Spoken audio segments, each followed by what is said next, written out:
Okay, so I'm going to be showing you how you can change your ringtone on a Panasonic KX-TPA60 cordless phone.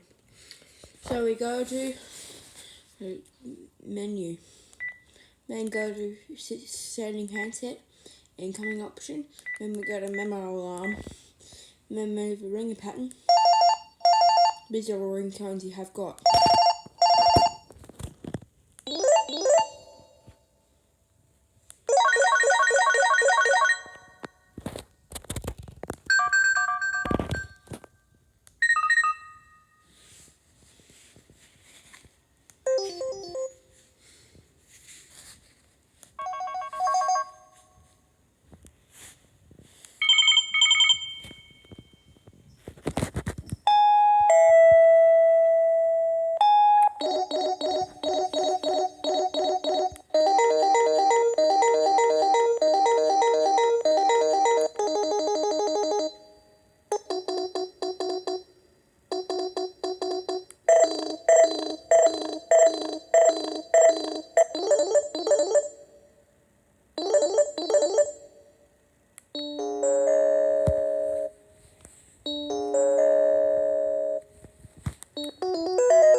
Once you make your selection,